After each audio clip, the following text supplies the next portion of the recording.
అందరికీ నమస్కారం అండి. నా పేరు అఖిల్ దుద్దిమారి. నిన్న మధ్యాహ్నం నుంచి ఒక వీడియో సర్క్యులేట్ అవుతుంది కొండాపూర్ జోన్లో. ఒక డెలివరీ అబ్బాయి రమేష్ అఖిల్ అనే ఒక అబ్బాయి మా ఎదురుగా ఉన్న ఒక ఫ్లాట్లో, చేలం రెసిడెన్సీ అనే ఫ్లాట్లో 201లో ఇవ్వాల్సిన పార్సల్ అరుణ రెసిడెన్సీ 201లో ఇచ్చాడు. అక్కడ డెలివరీ అడ్రస్ మీద వెరీ వెరీ క్లియర్గా రాసింది ఏంటంటే ఆపోజిట్ టు అరుణ రెసిడెన్సీ 201. నేను కావాలంటే మీకు లింక్ ఆ ఫోటో కూడా నేను మీకు పెడతాను. సో అది క్లియర్గా ఉంది. సో మా ఇంట్లో మధ్యాహ్నం పూట ఏంటంటే ఎవరో ఇంట్లో నలుగురిలో ఎవరో ఒకరు ఆర్డర్ చేశారని చెప్పి మా నాన్న ఆ అబ్బాయి వచ్చి డోర్ కొట్టగానే 201 అరుణ రెసిడెన్సీ అనగానే మా నాన్న తీసుకున్నారు. ఇది మన ఇంట్లోనే పెట్టారా అని మా నాన్న అడిగే లోపే మా నాన్న చేతిలో పెట్టేసి ఆ అబ్బాయి వెళ్ళిపోయాడు. ఒక ఆర్డర్ డెలివరీ ఇచ్చే ముందు కన్ఫర్మేషన్ చేసుకోవాల్సిన అవసరం డెఫినెట్లీ ఉంటుంది అనేది నేను అనుకుంటున్నా. ఒక ఓటీపీయో లేకపోతే కాల్ చేసో లేకపోతే ఆ పేరేంటో కనుక్కొని క్రాస్ చెక్ చేసుకొని ఇది కరెక్ట్ డెలివరీయా కాదా అని ఇచ్చుకొని వెళ్ళిపోవాలి. ఓకే, ఆ అబ్బాయి ఫస్ట్ ఒక తప్పు చేశాడు. ఓకే, రాంగ్ అడ్రస్ ఇచ్చేసి వెళ్ళిపోయాడు. మా ఇంట్లో తెలియకుండా మా అమ్మ తెలియకుండా ఆ కవర్ తీసి ఓపెన్ చేసి ఇంట్లో ఎవరు ఆర్డర్ చేసింది ఇది అసలు అని చెప్పి మా అమ్మ ఓపెన్ చేసింది, చూసింది. సరే ఇంట్లో ఎవరు ఆర్డర్ చేయలేదంటే అక్కడే పక్కన పెట్టేశాం. 20 నిమిషాల తర్వాత వచ్చాడు. ఆ అబ్బాయి కోసమే ఇవ్వడానికి అది పెట్టినాం. ఆ అబ్బాయి మా ఇంటికి అడిగినప్పుడు నేను ఆ అబ్బాయిని యాజ్ ఎ జనరల్ సిటిజన్గా, ఒక రెస్పాన్సిబుల్ సిటిజన్గా నేను అడిగిన క్వశ్చన్, బ్రదర్ మీరు అసలు క్రాస్ చెక్ చేసుకున్నారా అడ్రస్ అని అడిగితే ఆ అబ్బాయి చెప్పిన విధానం ఏంటంటే, లేదు నేను చూసుకోలే ఇచ్చేస్తా. ఆ అబ్బాయి తాగేసి ఉండి మాట్లాడుతున్న పదాలు అవి. అవును, లేదు చూసుకోలేదు ఇచ్చేసిన, నేను ఏంది ఇప్పుడు, ఏమవుతుంది ఇప్పుడు, అది ఇది అని మాట్లాడాను. అట్లా కాదు భయ్యా, నువ్వు మంచిగా మాట్లాడు అని మాట్లాడుతుంటే మా మమ్మీ అటు నుంచి వస్తుంటే ఇది కొంచెం ఓపెన్ అయింది ఏమనుకోకటి తీసుకోండి అని ఇస్తుంటే వాడు ఏంది ఫ్రీగా వస్తే తీసుకుంటారా, ఏందే ఫ్రీగా వస్తే తీసుకుంటారా అని ఇట్లాంటి మాటలు మాట్లాడినాడు. యాజ్ ఎ కొడుగ్గా నా ఫ్యామిలీని రక్షించుకోవాల్సిన బాధ్యత నాకు ఉంది. ఒక రెస్పాన్సిబుల్ పర్సన్గా మా అమ్మనో లేకపోతే మీ అమ్మల్ని ఎవరైనా ఏదన్నా కూడా ఎవరు ఊరుకోరు కదండి. ఎవరి మీదకి నాకేమైనా పిచ్చా, ఆ అబ్బాయితోని నేను గొడవ పడితే నాకేమన్నా వస్తుందా, పోనీ నా కెరియర్కి ఏమైనా హెల్ప్ అవుతుందా, లేకపోతే ఆ అబ్బాయిని నేను హ్యూమిలియేట్ చేసి మాట్లాడితే నాకేం వస్తుంది. నేను ఒకప్పుడు డెలివరీ జాబ్లలో పని చేసుకుంటా ఎదిగి ఈరోజు హీరోగా అయినా ఉన్నాయి. నాకు ఎవ్వరి మీద కావాలని నెగిటివిటీ చేసి ఆ అబ్బాయిని హ్యూమిలియేట్ చేయాల్సిన అవసరం నాకు లేదు. నా సినిమాలో నేను సెల్ఫ్ రెస్పెక్ట్ గురించే చూపించిన. అట్లాంటిది ఒక అబ్బాయి సెల్ఫ్ రెస్పెక్ట్ తీయాలని నేను ఎందుకు అనుకుంటా? ఆ అబ్బాయి మాట్లాడిన విధానం తప్పు. ఆ అబ్బాయి తాగేసి వచ్చి ఆ ఆర్డర్ ఎక్కడో ఇవ్వాల్సింది ఇక్కడిచ్చిండు. అండ్ ఇదే ఇష్యూ ఏంటంటే, ఇంకో విషయం ఏంటంటే, మా ఎదురింగ్ ఇంట్లో చేలం రెసిడెన్సీలో ఇంట్లో ఉన్న 201 వాళ్ళు ఏంటంటే ఆపోజిట్ అరుణ రెసిడెన్సీ అని పెట్టారు. వాళ్ళ వల్ల ఇది 10th టైం. ఒకసారి కాండమ్ ప్యాకెట్స్ వచ్చినాయి, ఒకసారి సిగరెట్ ప్యాకెట్లు వచ్చినాయి. మీరు ఫ్యామిలీ ఉన్న వాళ్ళకి సిగరెట్ ప్యాకెట్లు, కాండమ్ ప్యాకెట్లు వస్తే మీరు తీసుకోగలుగుతారా? అంటే రాంగ్ అడ్రస్సే డెఫినెట్లీ, బట్ స్టిల్ అది ఎంత ఎంబారెన్సింగ్ ఉంటుంది అనేది మీకు అర్థమవుతుందా? నా మీద అందరు సోషల్ మీడియాలో నిజమేంటో, నా సైడ్ నుంచి ఉన్న స్టోరీ ఏంటో తెలుసుకోకుండా అందరు నా మీద నెగిటివ్ కామెంట్స్ కొడుతున్నారు. నీకు అంత బలిసిందా, ఇంత చేసినా అది చేసినా, మా పేరెంట్స్ని నన్ను అందరినీ ఇష్టం వచ్చినట్టు తిట్టి మాట్లాడుతున్నారు కదా బ్రదర్. నేను అదే అడుగుతున్నా, ఒకవేళ మీ ఇంట్లో మీదకి నెగిటివ్గా మాట్లాడితే మీరు దాన్ని ఎందుకు చేసినావు, నువ్వు చేసింది తప్పు కదా, నువ్వు రాంగ్ ఆర్డర్ ఇచ్చినావు కదా అని చెప్పి నేను ఆ అబ్బాయిని అడగడానికి వెళ్ళిన. ఆ అబ్బాయి ఆ ఆర్డర్ ఆ అబ్బాయికి ఇచ్చేసినాక కూడా మెట్లు దిగుతూ నా ఫోన్ తీసి నువ్వు హీరో కదా, నేను వైరల్ చేస్తాను, నాకు తెలుసు నువ్వు అది ఇదని మాట్లాడినాడు. చెప్పండి, నేను రెస్పాన్సిబుల్గా ఉండి వద్దు నీ ఆర్డర్ నీకు ఇచ్చేసినాక నువ్వు కిందికి వెళ్ళిపో అని మర్యాదగా ఆ అబ్బాయిని వెళ్ళిపో అని చెప్పి నేను అక్కడి నుంచి పంపిస్తుంటే ఆ అబ్బాయి వీడియో తీసి ఫోన్ తీసిండు. మా అమ్మ నాన్న వాళ్ళు తానికి వాళ్ళు భయపడ్డారు. అరే ఏం చేస్తున్నాడు ఇప్పుడిప్పుడే మా మనోడు ఇట్లా వస్తున్నాడు, ఈ అబ్బాయి ఏంది ఇట్లా మాట్లాడుతున్నాడు అని చెప్పి వాళ్ళు టెన్షన్ పడినారు. మీరు చెప్పండి, మీరు ఈ సిచ్యువేషన్ ఉంటే మీరేం చేస్తారు మీరు చెప్పండి. నేనైతే రెస్పాన్సిబుల్గా ఉన్నా.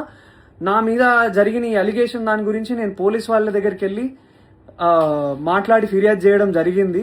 సో నేను ఆర్ మా అమ్మ మా నాన్న ఏదైనా తప్పు చేసి ఉంటే definitely we will be sorry for that. నేను కావాలని ఏం వాళ్ళ మీదకి వెళ్ళలేదు. ఆ అబ్బాయి మా అమ్మ మీదకి తప్పుడుగా మాట్లాడిండు, తప్పుడు మాట వదిలిండు, అది కూడా కొంచెం తాగిన మత్తులో ఉన్నాడు.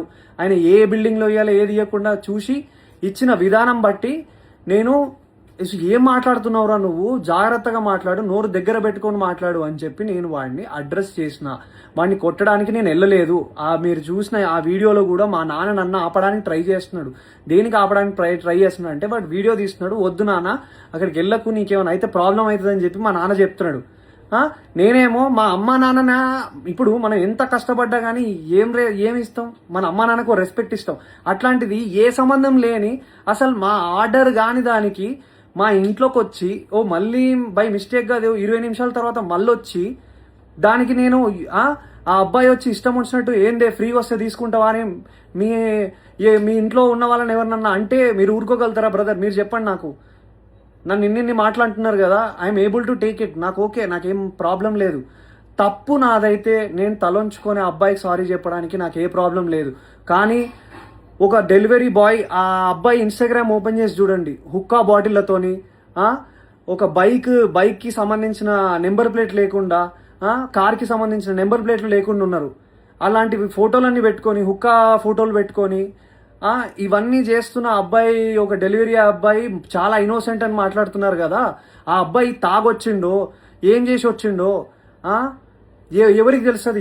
ఎవరు దాన్ని తీసుకురాగలుగుతారో చెప్పండి. నేను రెడీ ఉన్నా.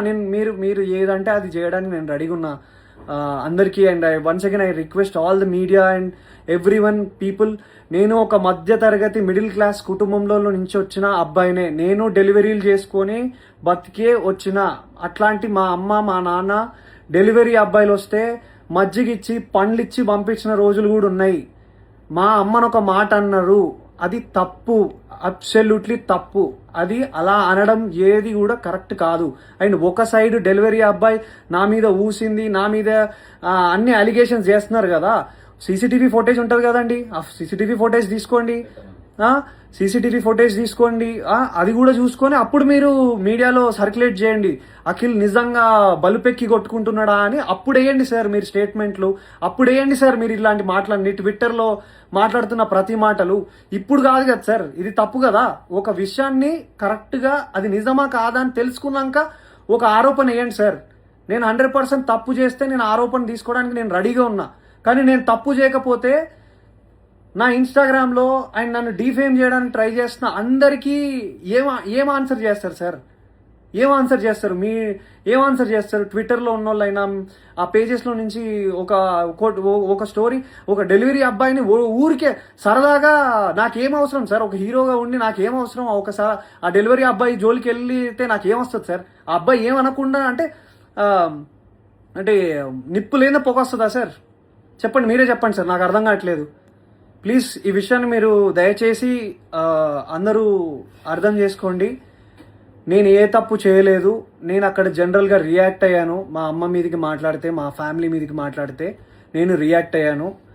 అది నేను ఒక హీరోగా ఉన్నాను కాబట్టి అది డెఫినెట్లీ తప్పుగానే, అది తప్పే, నేను కూడా ఒప్పుకుంటున్నా. అలా అంత అగ్రెసివ్గా రియాక్ట్ అవ్వాల్సిన అవసరం లేదేమో. కామ్గా ఉండి వెళ్ళి స్టేషన్లోకి వెళ్ళి చెప్పాల్సిందేమో.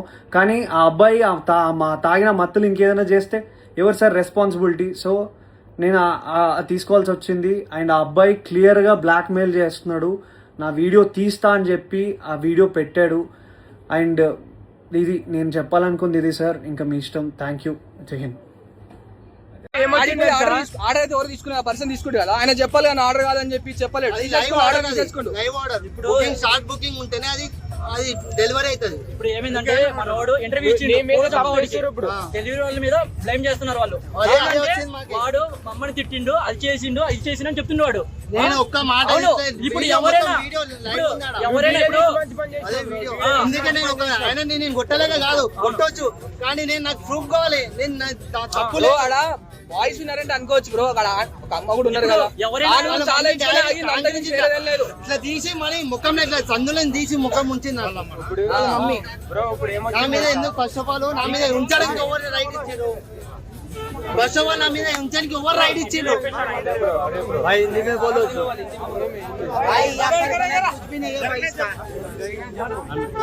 హిట్ టీవీ యాప్, ఇందులో short news, live news, entertainment shows, movies, digital magazines తో పాటు మీ జిల్లా వార్తలను కూడా ఫ్రీగా చూడొచ్చు. ఇంకెందుకు ఆలస్యం? వెంటనే హిట్ టీవీ యాప్ ని డౌన్లోడ్ చేసుకుని ఫ్రీగా ఎంటర్టైన్మెంట్ పొందండి. Hit TV app. Hit TV app. Please download Hit TV app. Hit TV app ని ఫ్రీగా డౌన్లోడ్ చేసుకొని ఎంజాయ్ చేయండి. మీకు నచ్చిన ఎంటర్టైన్మెంట్ కోసం హిట్ టీవీ యాప్ ని ఫ్రీగా డౌన్లోడ్ చేసుకుని ఎంజాయ్ చేయండి. హిట్ టీవీ యాప్ ని డౌన్లోడ్ చేసుకుని ఆస్వాదించండి, ఆశీర్వదించండి. ఇంతమంది సెలబ్రిటీలు హిట్ టీవీ యాప్ ని డౌన్లోడ్ చేసుకోండి అని చెప్తున్నారంటే ఎంత మంచి యాప్ ఆలోచించండి. అమెరికా అమెరికా అమెరికా అమెరికాలో చదవాలనుకునే వాళ్ళకి విశ్వసనీయమైన పేరు మన శౌర్య కన్సల్టెన్సీ.